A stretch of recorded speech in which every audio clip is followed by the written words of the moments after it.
Hello. I want to take just a few minutes and kind of summarize what I'm going to be sharing with my son this evening, at least in a general sense. My son will be 12 very soon, and in my heart and my mind, I believe that he's close to kind of crossing into puberty, and that he is ready to have some serious conversations about manhood, what it means to be a man. He's had some already, but I really want to make this time special and memorable, and so I'm taking him to our hunting camp, and we're going to spend the night doing some stuff that he likes to do. We're going to play some video games and that kind of stuff, and have his favorite food, and you know, just spend some quality time together. But I'm also going to be gifting him this knife that I bought around the time he was probably 2 or 3, so when he was really young. And I honestly didn't buy it with him in mind. I was at that time kind of looking for the perfect companion knife. And I'll kind of share that I was, the criteria was it needed to be something that could do multiple tasks. So I was really honed in on survival knives and certain size criteria. I've since kind of gravitated towards the knife being a little bit more specific to knife tasks, and then have access to other tools, you know, in a backpack or in a truck or something that can perform their own distinct tasks. But this knife particularly, this is the Ontario SP24. It's designed as a pilot survival knife. I've always thought these looked really cool, and I decided to buy one, and I've used it a little bit. But the one drawback for me on carrying this like daily is just the fact that it's very heavy, and that's because the backside is a hammer pommel here. And so it gets, you know, it'll work for a lot of the different tasks, but it does tend to kind of catch on my clothing and that kind of thing. I have the sheath. This is the original sheath, but it's rigged out with a generic Tek-Lok, so it can ride up close against the body on the belt. Still has the belt loop here, just a little bit of a modification I made there. Those are zip ties holding the Tek-Lok in place, so no permanent modification to the sheath. Now I know these may have some collector value. Right now, Ontario is not making this, at least that I can find, or at least not marketing it to the public. These are made for military contracts. But anyways, you know, USA made knife. I think it's 1095. This model was 1095 or 1075. High carbon steel, very good quality steel. But the unique aspect of this knife is it's designed to cut through a airplane fuselage. So it has this serrated part right here. Let's see if I can show. The camera's over here. So it's serrated there. It's hashed on the back. It's got the gut hook. It's got the clip point here. And if you can see this, the tip is perfectly in line with the center of the tang. And so that way you can also turn it into a drill, all right, because that's important in survival situations. So many functions to this knife. It is also just big enough that, you know, according to most of your combat knife experts, you know, this is probably the minimum size blade length you would want to actually fight somebody with as a primary weapon. Maybe not primary, but you know, I understand people have these little defensive knives, don't get me wrong, but as far as being a lethal knife, this is probably that minimum requirement. Maybe I can say it that way. Now, before some of you go try to report me to DSS, yes, I am gifting my son this knife, but it will continue to be under my supervision.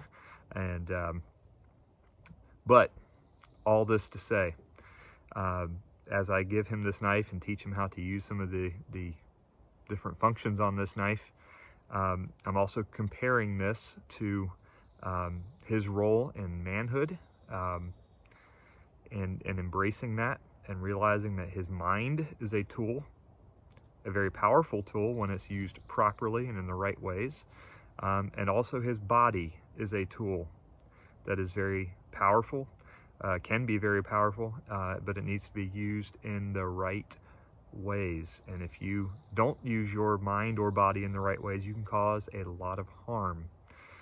So we're going to be talking about, again, how his body's going to be changing and growing, how he's going to start, noticing women, and what that's all about and why, and what he needs to do to keep control of his bodily urges, and ultimately how to honor God with his body and his mind and his spirit as he grows into a man. So I'm still kind of formulating. I want this to be a discussion with him, so I don't have necessarily a bullet point list that I'm, sitting down and lecturing him with. And it's probably not going to be just a one night kind of conversation. And so I wanted to share this. I know there's many folks that watch this channel.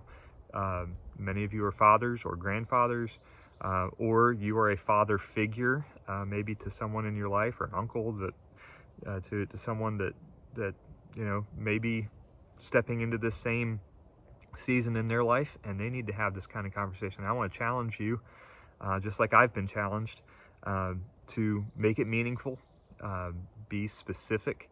My own father recently, in the last couple years, has challenged me to be very precise. In fact, he gifted me a knife. Maybe I'll show it one time. But it's a trapper's knife. It's something my dad does, and it has a very refined little tip, and it's for fleshing out like hides when you're tanning. And he gave that to me and to my brother, and challenged us in our fatherhood to be very precise in how we handle situations, to take care, to be delicate. And so that's ultimately what I'm seeking to do even today, and using this tool as a tool to illustrate some of our conversation. And I do hope that my son cherishes this and uses this, and I'm going to challenge him to never sell this or lose it, to that this be a primary thing that he can look back on and remember these conversations with. And I think every young man needs a good quality knife as they get older. My son does already have a little pocket knife, a little Swiss Army knife, and that was when he was learning how to cut safely. And I think he also has a multi-tool. And so and my son is very technologically adept, and maybe even more so than I am, and already. And so this style knife seems to fit his personality and character. Now I'll go ahead and show one other thing in my journey to find the perfect knife. I also purchased Ontario Knife, the $4.99 U.S. Air Force survival knife. Now, if you're familiar with that knife, you'd notice it has a little different profile in this, because I've already done a little permanent modification of this knife. I rounded off the edges of the guard. It used to have a big square guard with holes drilled in it. I also rounded off the butt cap here and flattened the handle a little bit. Tried to make this a little bit more EDC friendly. This is the original sheath. I also tried to kind of dye the leather a gray color, and the rest of the blade is original. But this style knife does not have the gut hook, and it does not have the blade serration for cutting through sheet metal like the other one does. But it does still have the hammer pommel. So I'm thinking, at least as of right now, this will be a knife I gift to another son. And I've got another son I've got to think about what knife fits his personality, but they have a few years before we get to that point. So I just want to challenge any father figures that watch this channel to be precise, to take care, to spend time with your sons especially, but also your daughters. I'm going to, as my daughters, take that step into womanhood. Of course, my wife is going to be involved in some of those conversations as well, but I plan to be bold and involved in those conversations in a loving way, because our children need to be prepared. And I don't mean this disrespectfully or crass, but just throwing a sex education book at them and saying, go read this in the corner, and then leaving that conversation alone, that's not good enough. okay? And you as parents who have things in your past, you need to reconcile that with God.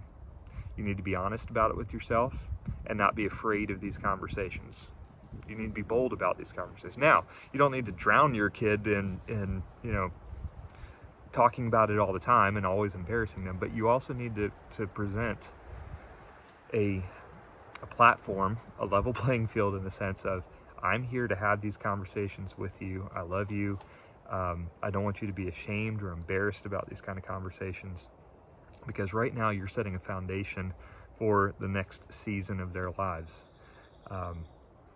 And as they make decisions, relationship decisions, career decisions, God has put you in their life to be a voice of wise counsel. And if they don't know that and they don't believe that you're a safe place of wise counsel, then they're not going to come to you. And be intentional about it now.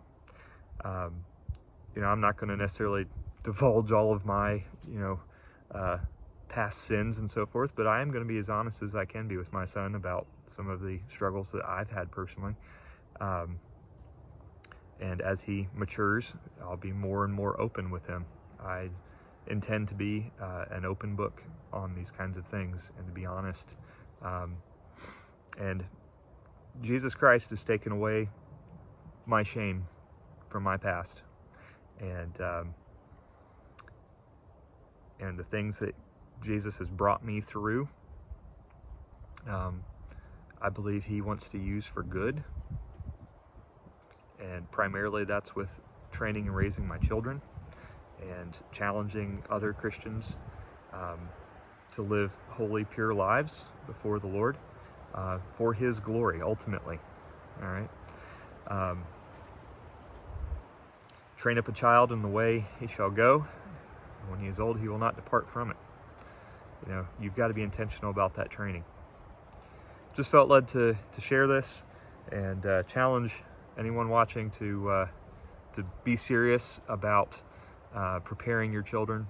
Have something concrete, maybe, that you can connect conversation to. My children, I think a lot of children, everybody to some degree, is very good about object lessons, and taking in difficult topics like I'll be talking about with my son tonight, and connecting it with just a general idea of your body, your mind is a tool to be used for God's glory.